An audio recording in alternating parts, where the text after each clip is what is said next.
Hello, everybody, and welcome to the Best Ever You show here on I guess the TV version, sort of, the TV-ish, that's what I'm calling it. With me is the wonderful, talented author of 5 books now, Nancy Levin. Check this out. Okay, we're going to hold this book up. Hi, Nancy. This Hi. is awesome. Setting Boundaries Will Set You Free by Nancy Levin. What a great Woohoo. book. Yeah, thank you. Thank Thank you. you. Yeah, tell us about your book. Why did you write a 5th book? Why did you write this book? Has it been, yeah. I wrote this book because it was the book I needed to read. Yeah. And yeah, I just like everyone else, I didn't learn about setting boundaries. I didn't know what a boundary was. I didn't know that it was something I was even allowed to, to set. I didn't know I had the permission to discern what was okay for me and not okay for me because I was so busy pleasing everyone else and making sure everyone else was okay and that they were getting all their needs met. So the idea of setting a boundary, the idea really of choosing me over someone else was foreign. Yeah. And yet I found myself in circumstances recognizing that it's no longer okay for me to abandon myself for the sake of another. Yeah. And that the answer to true freedom, the key to freedom, is knowing my limits around what I will or will not do, what I will or will not accept or tolerate, knowing where I end and someone else begins. I love that. Well, so we just did an audio portion of this show and you read the poem at the beginning of the book. Do you by any chance want to do that again? I'm Would happy to you read mind? it again. And by the way, Sure. that's Kitty Cat Mel is in the background right there. she's I my love it. co-host. She's Yep, I the see. cat. Yeah, happy to read it. So I will say that I have a master's in poetry. Poetry is a very large part of my life. My first book is a whole book of poems.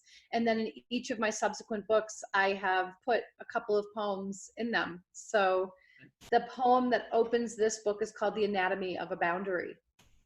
The boundary is the marker where I can no longer be myself, no longer congruent with or authentic to who I am. When I'm about to lose myself, that's the boundary point. And yet time and time again, we miss it.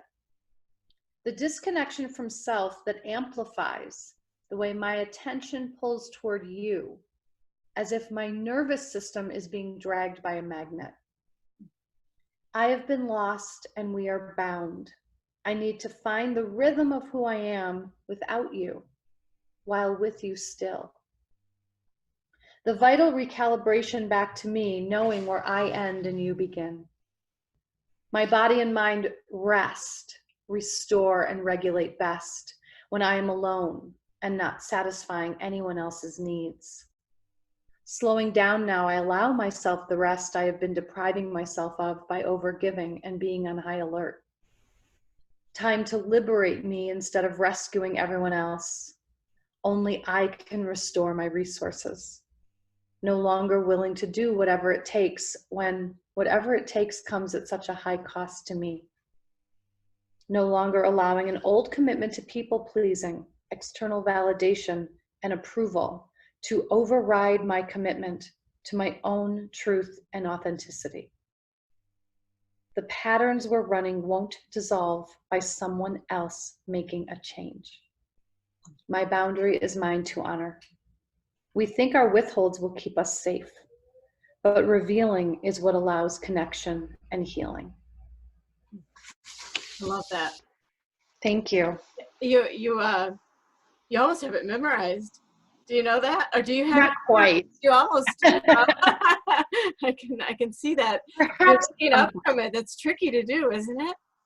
Memorize something. I think about people being like up on stage with their book or talking about their book or doing a TEDx talk about their book, and it's difficult to go from writing a book to talking about your book. It's a very different experience. I often teach in the Hay House Writers Workshops, and I will often say, writing is cathartic. Publishing is not. And don't put anything in your book that you're not really ready to stand on stage and talk about. Because what often happens is people will write their book from the middle of their healing process. And it can be really re-traumatizing to have to be out there with the book in the way that one needs to, you know, Right. for as we know, you know, writing the book is one thing, but then it's about getting it into people's hands. Yeah. And so in order to do that, you know, we have to be recounting, we have to be sharing, we have to be teaching and telling. And we don't want to come from that place where we're getting reactivated. When I met you back in Denver, were you the events director at Hay House then too, with your book also, Jump? I was. So it was Jump. Yeah, I published my book Jump when I was still the event director at Hay House.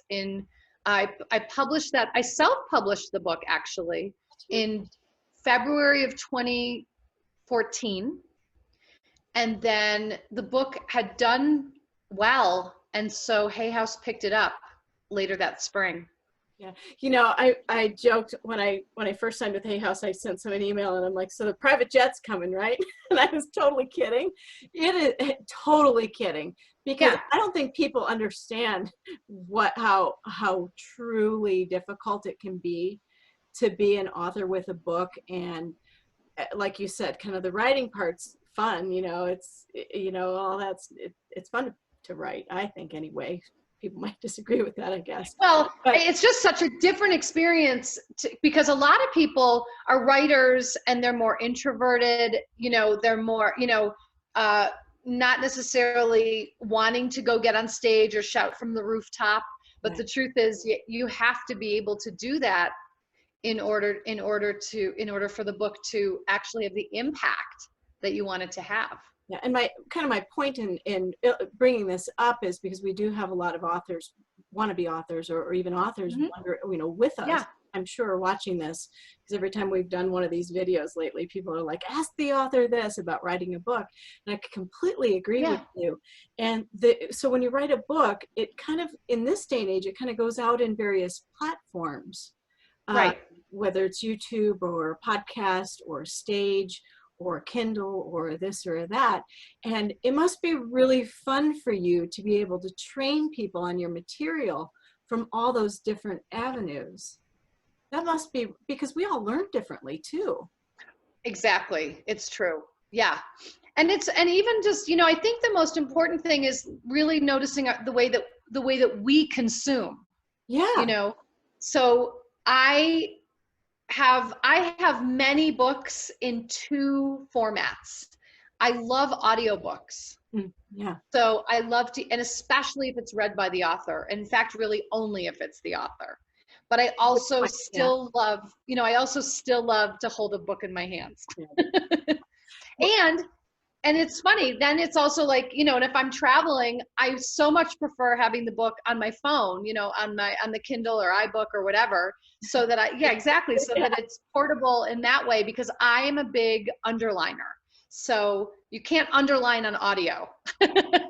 So I'll hear something on audio and then I want to run to the physical book or the ebook and be able to to underline. Yeah, and so I wanted to make sure people knew that, because as adults, we all learn differently, and you're illustrating the point perfectly. So if Kindle is your jam, but you really want to, you know, learn to digest it and really learn the material, your book has exercises and it's highlightable and everything. So I ordered both. See, but that's the thing. I mean, right, it's true. It's true. I think really so many people have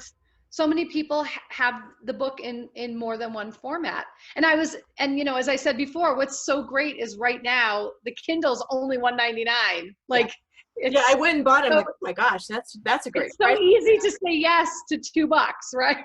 Well, it is. And you know, what I love, people are doing that more and more. And I really love the fact that if you have something about you that you really do want to change, and maybe you don't even know you need to change it. Maybe you're just kind of on this journey of like, you know, I want to grow a little bit or whatever it is. There are so many cool resources out there that are out there that are $1.99 away that can completely change the way you look at something. And this to me is one of those.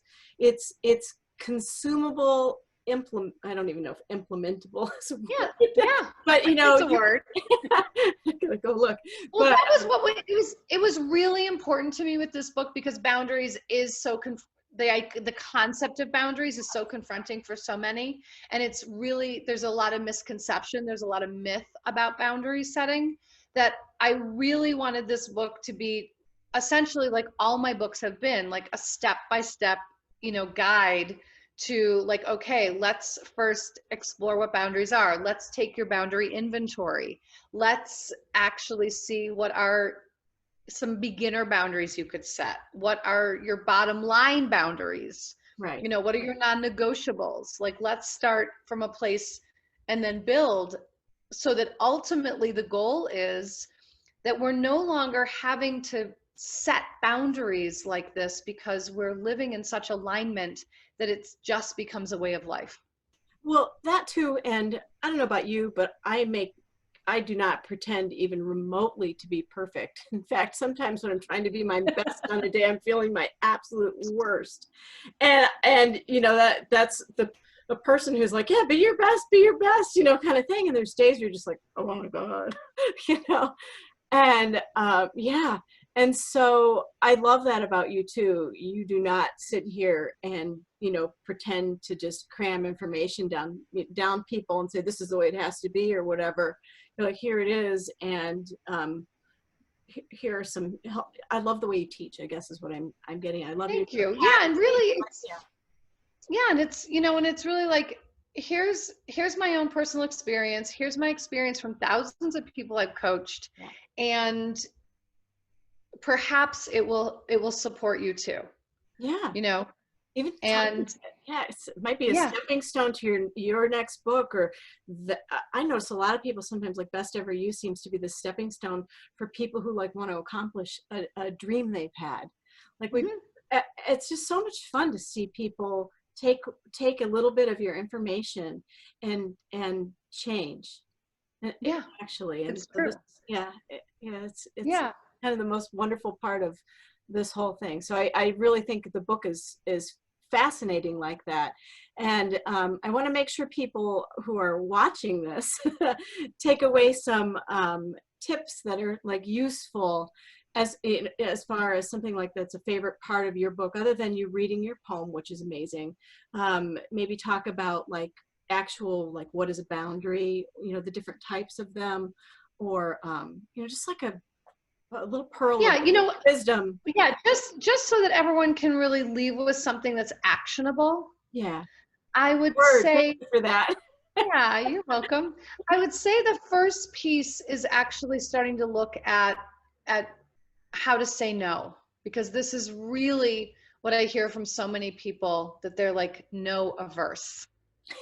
And what happens is, for those of us who are people pleasers, peacekeepers, those of us who don't want to rock the boat when we're conflict averse, we go into this knee-jerk yes. And we go into the knee-jerk yes from a place of, we don't want someone else to be disappointed or angry. Yeah. We want to be the hero.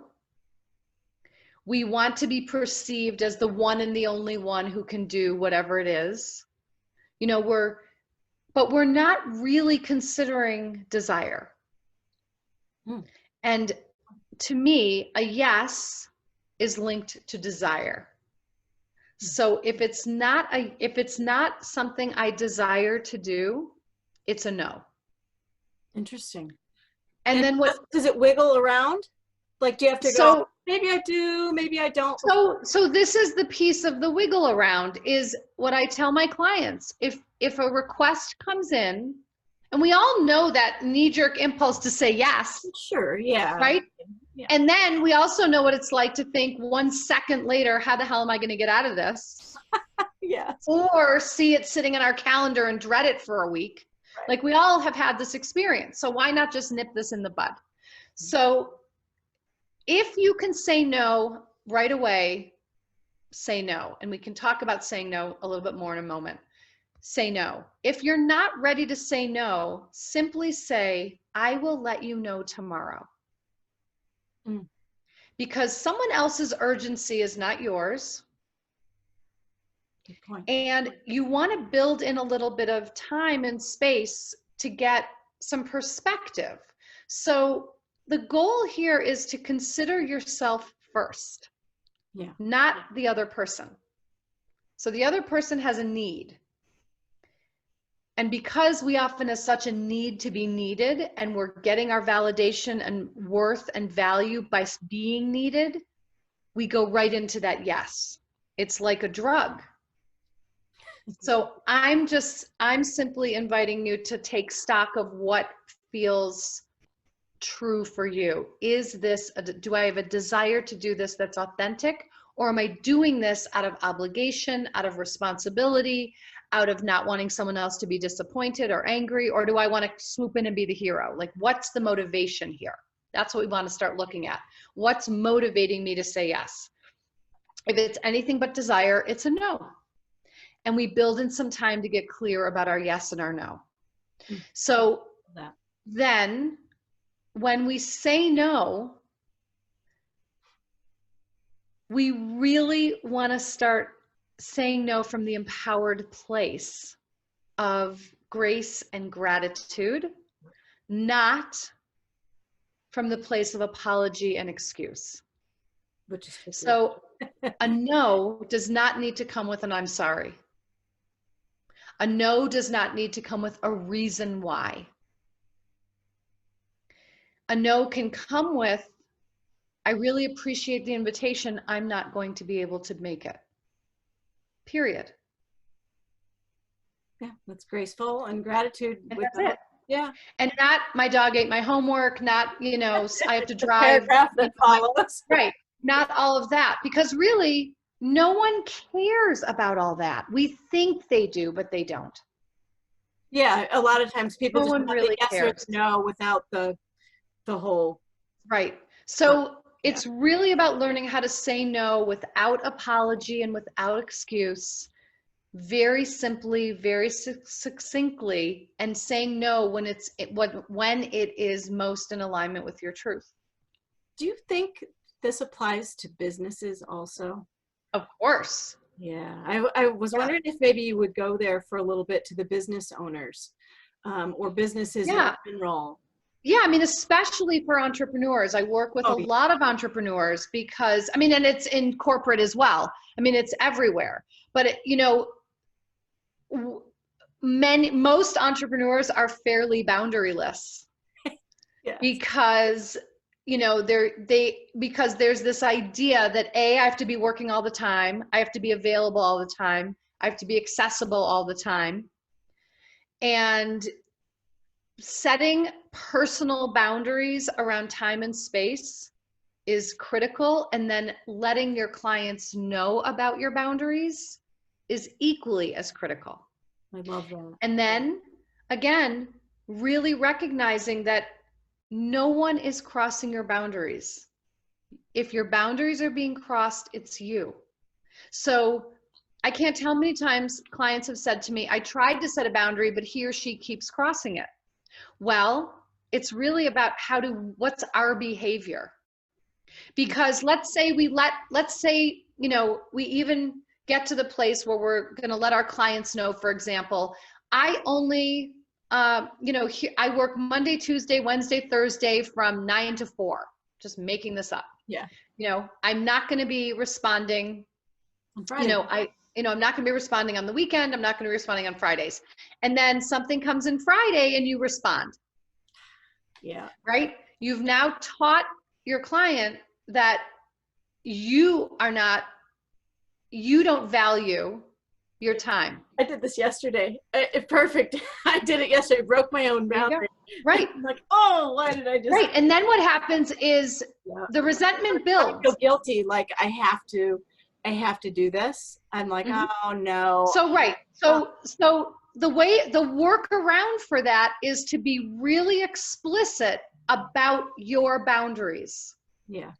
to be very clear. Here's when I'm available. Here's when I'm not. Here's the best way to reach me. You know, here's when you can expect to hear back from me, to be very clear at the outset. Yep. Because then they can manage their own expectations. But the minute you cross the line, Yep.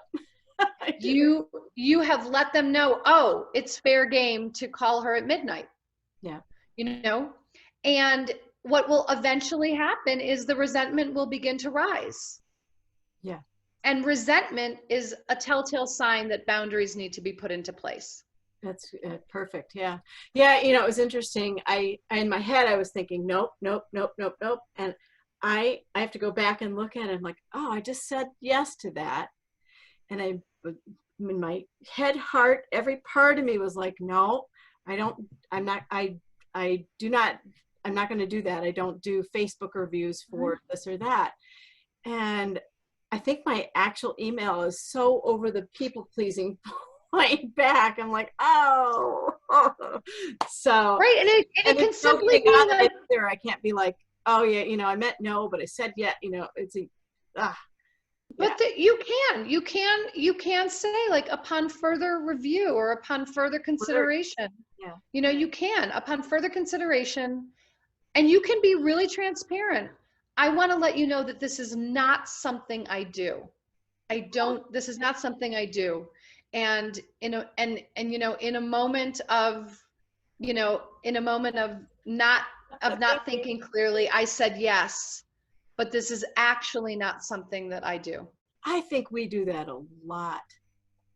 I really do. I think this book is epic, epically needed, and actually so it's a first book I've come across in a really long time.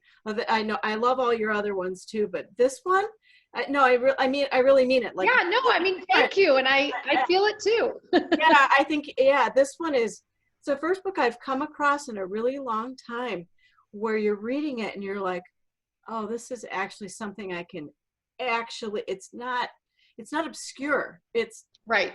It's yeah. It's very linear. It's very clear.